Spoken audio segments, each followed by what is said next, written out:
आइए विद्यार्थियों, शुरू करते हैं कक्षा 10 गणित विषय की क्लास। हम पढ़ रहे हैं दो चर वाले रैखिक समीकरणों को हल करने की विधियां। उसमें आप प्रतिस्थापन विधि पढ़ चुके हैं। आज हम पढ़ते हैं विलोपन विधि।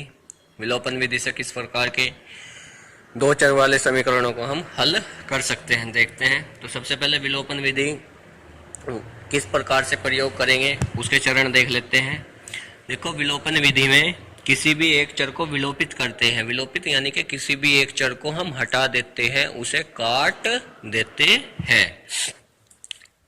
जिस चर को हम विलोपित करना चाहते हैं सबसे पहले उसके गुणांक बराबर होने चाहिए, ये आप ध्यान रखेंगे।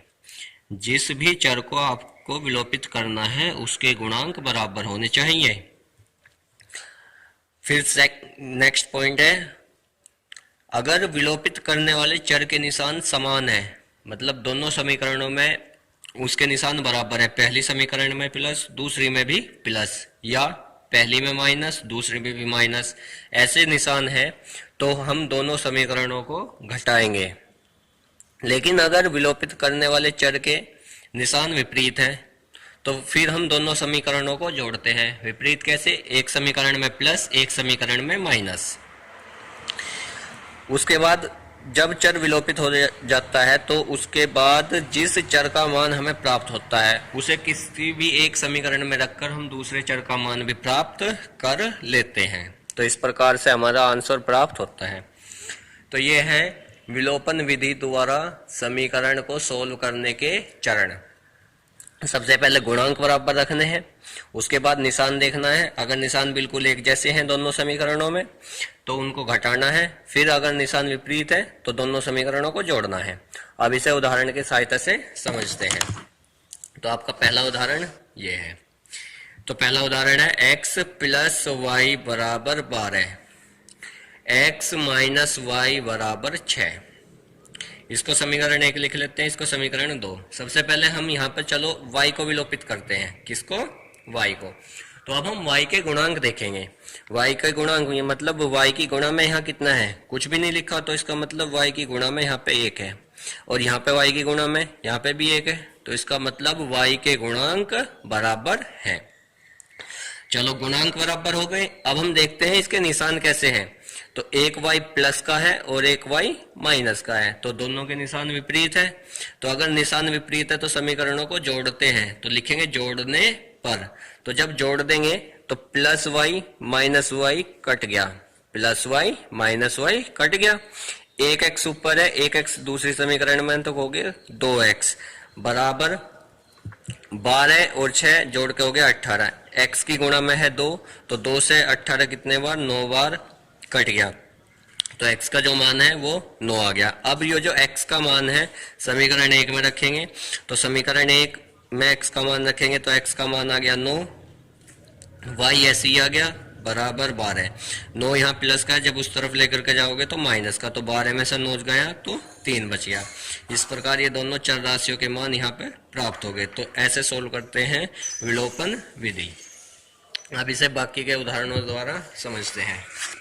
ये आपके अभ्यास 3C उसका प्रश्न नंबर 1 पहला प्रश्न है। तो उसमें समीकरण थी 2x प्लस 3y बराबर 18 और x माइनस 2y बराबर 2। यहाँ समीकरण 1, समीकरण नंबर 2। अब हम चलो यहाँ पे विलोपित करते हैं x को। किसी भी एक चर को विलोपित करना है, तो इस बार हम चलो x को विलोपित कर रहे हैं। तो x के गुणांक देखेंगे। सबसे पहले x की गुणा में यहाँ पे कितना है 2, और x की गुणा में यहाँ पे है 1, तो गुणांक बराबर करने हैं। तो इस 1 का अब हमें 2 बनाना है। तो 1 का 2 कब बनेगा? जब हम उसमें 2 से गुणा कर देंगे। तो क्या लिखेंगे अब हम? समीकरण 2 में 2 से गुणा करने पर। तो 2 से गुणा कर दो। x में 2 से गुणा करी 2x, यहाँ 2 से गुणा करी तो 2 दूनी 4y, यहाँ 2 से गुणा करोगे तो 2 दूनी 4। इसको लिखेंगे समीकरण नंबर 3। पहले समीकरण में हमने कुछ नहीं किया, उसे ऐसा का ऐसा ही उतार देंगे। ये समीकरण नंबर 1 है। अब हम देखते हैं, यहाँ पे 2x है, यहाँ पे भी 2x है, मतलब गुणांक बराबर हो गए। अब इनके निशान देखो, ये 2x प्लस का है, ये 2x भी प्लस का है, तो इनके निशान तो समान है। तो अगर निशान इनके समान है तो फिर हमें समीकरणों को घटाना है। तो घटाना है तो लिखेंगे घटाने पर। ये प्लस का 2x है, अब माइनस का 2x हो गया। ये 3 प्लस का था, अब माइनस का हो गया। ये 18 प्लस का था, अब माइनस का हो गया। क्यों? क्योंकि घटाने पर निशान बदलते हैं। तो ऊपर तो 2x प्लस का है, नीचे 2x माइनस का है, ये दोनों कट गए। अब यहां से देखेंगे माइनस का 4y, अब निशान ये है भाई, तो माइनस का 3y, माइनस का 4y, माइनस का 3y, तो माइनस के कितने हो जाएंगे? माइनस के 7y हो जाएंगे। ऊपर है 4 और नीचे है 18, लेकिन 18 जो है माइनस का है, तो 4 में से जब 18 को माइनस करोगे तो माइनस के 14 बचेंगे।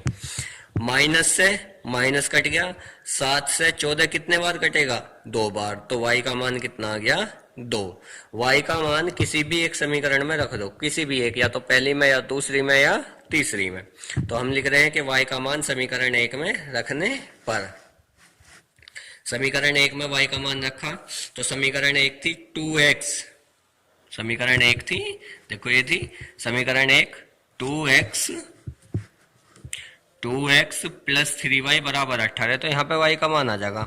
तो 2x प्लस 3y का मान हो गया 2 बराबर 18। तो 3 दूनी 6, जब ये 6 दूसरी तरफ जाएगा 18 में से घटेगा तो 12 बचेंगे। 2 से 12 कितने बार घटेगा? 6 बार घटेगा। तो x का मान आ गया 6। ये इस सवाल का सही उत्तर है। अब हम आगे के प्रश्न को देखते हैं, उसमें क्या है।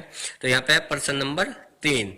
ये प्रश्न नंबर 3 का सेकंड पार्ट है जो आपकी बुक का है। इसमें है s माइनस टी बराबर 3, इसको समीकरण 1 मान लिया। लेकिन जो ये है s upon 3 plus T upon 2 बराबर 6, यहाँ पे संख्या बटे में लिखी हुई है। चलो अगर ये बटे में लिखी हुई है तो इनको पहले बटे में से हटा देते हैं। हटाने के लिए क्या काम करते हैं? इनका लघुत्तम लेते हैं। तो 3 और 2 का लघुत्तम हो गया 6। 3 से 6 कितने बार? 2 बार कट गया। 2 की गुणा s में करोगे तो 2s। 2 से 6 कितने बार कट गया? 3 बार। 3 की गुणा t में करोगे तो 3t। बटे में बच गया 6। बराबर में भी 6 है, उसके नीचे 1 मान लिया, क्रॉस गुणा कर दी। तो गुणा करने पर जो समीकरण बन गई वो बन गई 2s प्लस 3t बराबर 36, समीकरण नंबर 3। तो अब आप ऐसे समीकरण को अगर कहीं भी दी हुई है तो पहले लघुत्तम लेके ऐसी समीकरण बना लेंगे, मानक रूप। अब हम देखते हैं, हमें विलोपित करना है। चलो अब हम यहाँ पे t को विलोपित करते हैं। क्यों करते हैं? क्योंकि t यहाँ पे एक माइनस का है और इसमें प्लस का है, तो जोड़ने पर आसानी से कट जाएगा। लेकिन हमारे पास एक समस्या है कि t के साथ यहाँ पे 3 है और t के साथ यहाँ पर 1 है, तो इसमें यहाँ 3 बनाना पड़ेगा।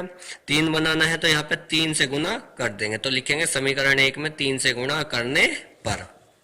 देखिए भाई, समीकरण 1 में 3 से गुणा कर दी तो ये हो गया 3s माइनस 3t बराबर 3 3 9। ये समीकरण नंबर 4 लिख दो इसको। इसमें कुछ नहीं किया तो इसको ऐसे ही लिख दो। अब आप देखते हैं दोनों बराबर हो गए। ये 3t है, ये भी 3t है। यो माइनस का है, यो प्लस का है, तो विपरीत निशान वाले हैं। विपरीत निशान वाले हैं तो जोड़ देंगे, तो जोड़ दो। जोड़ने पर क्या हुआ? Minus 3t plus 3t cut गया। अब जोड़ने पर यहाँ देखते हैं 3s ऊपर है 2s नीचे है, तो जोड़ के कितने s हो गए? 5s। इस तरफ देखते हैं, बराबर का निशान लगाएंगे। 9 ऊपर है 36 नीचे, 9 और 36 कितने हो गए? 45। s की गुणा में कितना है? 5। तो 45 के कहाँ चला जाएगा? भाग में। तो s बराबर कितना आ जाएगा? 9 आ जाएगा भाई। अब s का मान किसी भी एक समीकरण में रख लेते हैं। पहली समीकरण में रख लेते हैं। पहली समीकरण में s का मान रख दिया 9 माइनस t बराबर 3। जब ये 9 उस तरफ जाएगा तो ये प्लस का 9 है, उस तरफ जाके माइनस का 9 होगा। तो 3 में से जब 9 घटाओगे माइनस 6 बचेगा। इस माइनस से ये माइनस कट गया तो t का मान कितना आ गया? 6। तो ये इस सवाल के उत्तर है। अब आपकी बुक की एक्सरसाइज 3C, उसमें जितनी भी समीकरण आपको दी गई है आप उन्हें ऐसे ही सॉल्व करेंगे। आगे के प्रश्नों के लिए फिर अगली वीडियो आपको दी जाएगी। सबसे पहले आप इतनी ही समीकरण को सॉल्व करेंगे।